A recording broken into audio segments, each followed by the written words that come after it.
So I haven't heard his impression of me yet. I think chances are he might be scared to do the impression of me in front of me, in case I beat him up.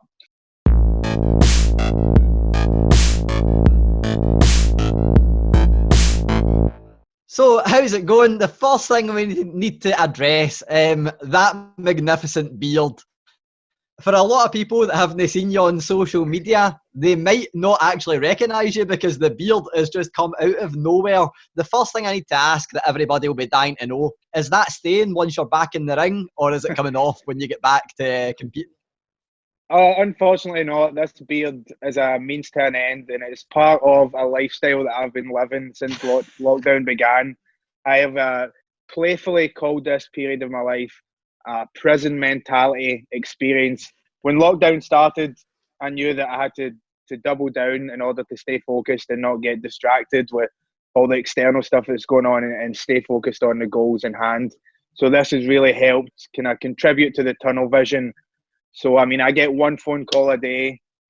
The food here is terrible. I get to go outside. I get some yard time. But right now, that's what's working for me. And the disregard for the appearance, as you see, is part of it. And I really believe that that's synonymous with the opportunity that I have right now is to, rather than try and get through this lockdown, as quick as possible, I've decided to get stuck in it and really experience the solitude, and hence this part of it is what you're seeing sticking out my face right now.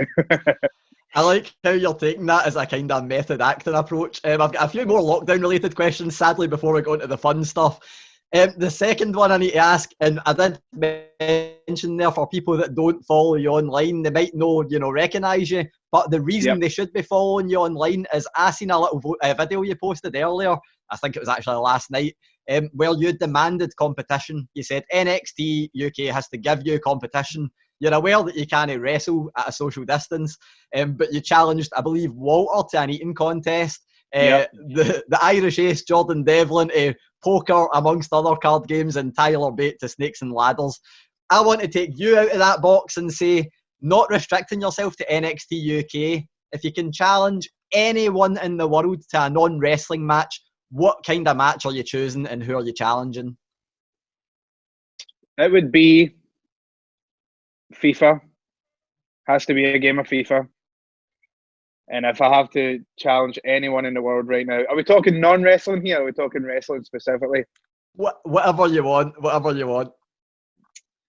I'm going to challenge the great Khali to a game of FIFA because I'm actually a FIFA champion. I had an up down FIFA tournament a few years ago, and I beat Apollo Crews, Becky Lynch, Fandango, Sheamus easily. So I feel like that is my area of expertise. And if we're keeping the social distancing element to it, then it definitely has to be a game of FIFA versus the great Khali. Definitely not the answer I expected in terms of the name, but I would watch that. So man, I'm sold. So going back to the fact that we can't wrestle right now, there's nothing going on in NXT UK apart from the fact that we're getting to see the history of the brand and everything, which is great, but there's no fresh matches happening. I asked this question to Dave Mastiff, and he kind of gave me an answer about the way British wrestling has been a couple of years ago where no one was watching it. So I need to ask yourself, when do you think you'll see yourself back in the ring, and what would you think about the idea of wrestling in front of no crowd if that was to happen? It's hard to set a time of when we'll actually be competing back in the ring. Hopefully, hoping within the next 6 weeks, maybe. That would be an ideal situation. I'm ready to go tomorrow. Like I said, all this period of lockdown for me has been just staying focused and being introspective and, staying sharp, staying fit, staying healthy. So I'm ready to go. The wrestling not wrestling in front of a crowd definitely changes it. Obviously, the crowd adds so much to it, and they are completely essential. The crowd are an essential service to a wrestling show. However, it means that you just have to be more on the ball. You're not going to be able to get as much of an adrenaline dump You're not going to be able to, you know, audiences have emotional influences on people in the ring. Sometimes that can take you off your game. Sometimes it can and help you. A lot of people use the crowd to their benefit. Now, I like the idea of doing a couple of shows with no audience and just really see who really wants it. Definitely, man. And the one thing, you know, we did mention, I said that, you know, you seem to be taking the method acting approach to lockdown. Another thing that came up was I recently found out about the skull sessions and the acting seminars that that's been facilitated apparently for, I think, both NXT UK and NXT staff, because if you can't work on, you know, in-ring stuff, then you might as well work on everything else. Yep. Is that something that you've been doing? And if so, how has it helped you? Yeah, we've had a lot of good exercises and programs that we've been doing. WWE have also put us through a professional development series, which was a weekly Zoom meeting just to do a lot of kind of outside stuff, you know, not specifically to wrestling, which is so beneficial. WWE have, certainly in the time that I've been with WWE coming up to 5 years, they've always been so so committed to developing the talent personally as well as professionally at any given opportunity. And now that that's been offered during lockdown, it's certainly helped give a lot of structure to days. And there's been a lot of things that we've been able to take from it that I know that people are going to implement going forward. Yeah, definitely. And that's actually, you know, when I was doing my research, I wonder how long Noam Dar's been in WWE, and I noticed it was almost 5 years, and I'm going, man, Yeah, that time mad. has flown by. That's Yeah. absolutely insane. But the one thing that I need to ask, you know, I know that you're active on social media, but I don't know if this is something that you might have seen going round. Someone posted a photo before of a custom WWE Championship with a Star of David in it, saying the dream for them would be to see Noam Dar versus Goldberg at a WWE event in Israel. Did you see that, and what would your reaction to that be? I haven't seen that. I have. There's been a bunch of comments and tweets and such joking about the idea of me versus Goldberg in Israel. I'm completely down for that. I believe that I would have the home field advantage there. Being born in Israel, and I think Bill Goldberg would have a run for his money. Because I know he's not living a prison lifestyle like I'm living right now. So if we do it the second after lockdown, I know he's not ready. I think the one thing this has to lead to right now before that is a beard growing competition between yourself and Goldberg, or a FIFA competition. Then the match can be the rubber match if he gets one of the wins there. There we go. So the other thing, you know, I mentioned social media, so many comments go about, and particularly, you know, wrestling journalism, people always chuck out things there about how certain people react backstage to things. One of the biggest stories that's came out about Noam Dar was you saying Alicia Fox and how much Vince McMahon loved you saying Alicia Fox. Can you confirm, is that true? Do you know if Vince McMahon was a fan of the way you spoke? As far as I'm aware, that was very true. I had a lot of friends that would be in the production meetings and stuff, and he would apparently he done an impression of it. So I haven't heard his impression of me yet. I think chances are he might be scared to do the impression of me in front of me, in case I beat him up. Because everyone knows I'm a bit of a ticket backstage. I wish. But no, I know that there was a lot of fun. That whole storyline with Alicia and working with Alicia was a massive learning experience. I hadn't done anything like that over my, you know, at that point, 10 years career. And to be able to use a whole different set of tools and do something completely different that I wasn't used to before was a real good experience. Absolutely, I love that. But the one thing I'll say, there's one very selfish reason that I like the fact that you're in NXT UK right now rather than still being over at Raw, and that is because, as you might be able to hear, I'm Glaswegian, and I've seen you lift the ICW World Heavyweight Championship a couple of months ago. So I need to ask you, if WWE and ICW signed off on it that Noam Dar can defend the ICW World Championship to main event a WWE event in Glasgow, you can defend it against anyone you want, ICW, WWE, anyone you want. Who are you picking to defend that against? And it can't be the Great Khali.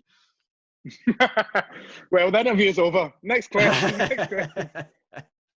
That's a difficult question. I love the idea of defending the ICW title on a WWE event, certainly the main event, but I also love the idea even more of if I'm doing that and putting my title on the line, then I deserve a chance to also win something.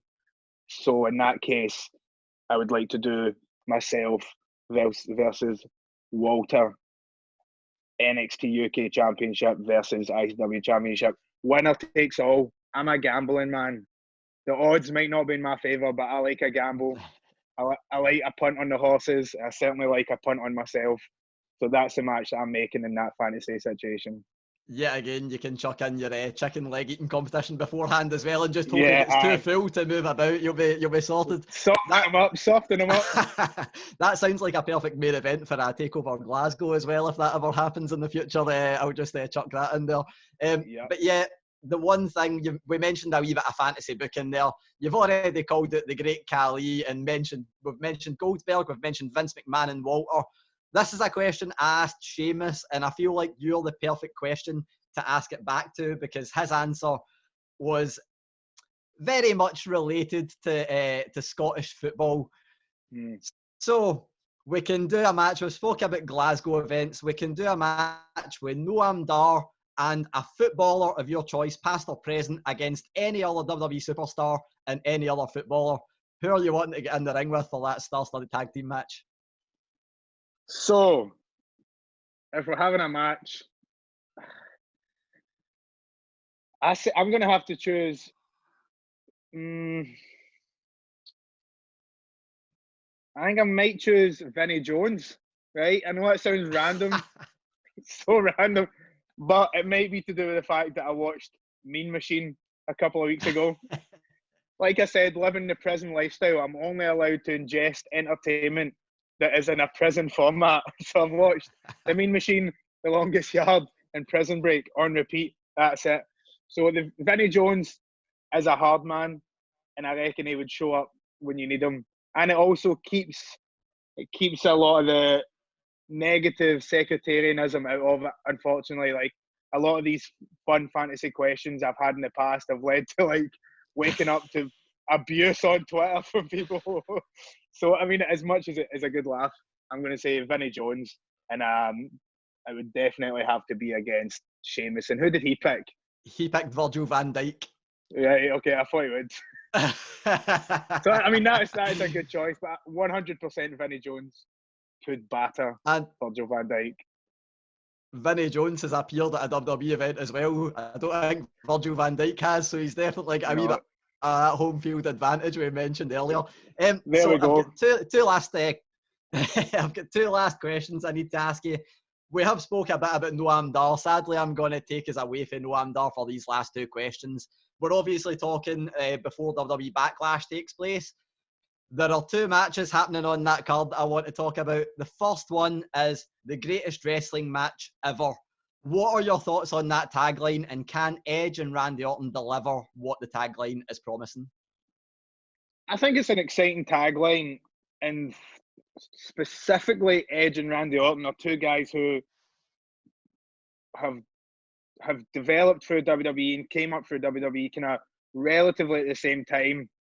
And obviously they've crossed paths many times. However, now we are seeing Randy Orton versus Edge when they're both at complete legendary status. And that's very unique to see two legends of our time at the peak of their careers go against each other. And Edge has obviously had a memorable beginning to 2020 and a whole new lease of life professionally. So it's exciting to see that. And I think they're two of the best to have ever done it. Specifically, Randy Orton is one of my all-time favourites and a massive influence for me. So to be given that tagline is a difficult thing as a performer, especially obviously under the lockdown circumstance. But I think that adds to it even more. And those two guys have always delivered when it came down to it, and they're going to deliver again. Excellent. And the one final question I've got for you, which is still Backlash related. you know, that match has been called the greatest wrestling match ever. This got brought up to Drew McIntyre, a guy you know very well, and he said, well, if that's going to be the greatest wrestling match ever, then me versus Bobby Lashley is going to be the greatest fight ever. So I think, I don't know if my maths are right, but I think you also know Bobby Lashley a little bit for time and Impact. I'm not sure if you crossed over there. But if so, or from what you know of him and what you know of Drew for your time in ICW, WWE, what do you think that match is going to deliver, and who do you think walks away with the title? Well, I think, to Drew's point, saying that it's going to be the greatest fight of all time, he's not saying that lightly. Drew is extremely physical, we know that. I certainly know that. I've been in the ring with him. And he's one of these guys that is very physical, but in such a good way that it brings the physicality out of you and makes you step up in that regard. And Bobby Lashley, of course, is a unit, and he also has mixed martial arts training and a history there. So, like, given the pressure that other match has, I feel like they're also putting that same pressure on themselves to uphold their part of the card. And if those two start knocking lumps out of each other, I certainly know that Drew's not going to step down, and he's going to be there for it. And likewise, Bobby Lashley is going to be the same. So you could well see one of the most physical matches in WWE history. Excellent. And I'm going to sneak in one last question. I like to be controversial. I'll sneak in this wee final one. You don't need to answer it if you don't want, because it might cause some upset. You're living the prison lifestyle. What are you having for dinner tonight? Tonight, same as every night. Baked beans on toast. That's it. That's as exciting. Sometimes if I've been on good behaviour, I get a wee bit of ketchup on the top. Excellent, man. Thank you so much. It's been an absolute pleasure chatting to you. Likewise, Cheers, mate. man. Likewise. Thank you. All the best, mate. Cheers. Thank you. Have a good one.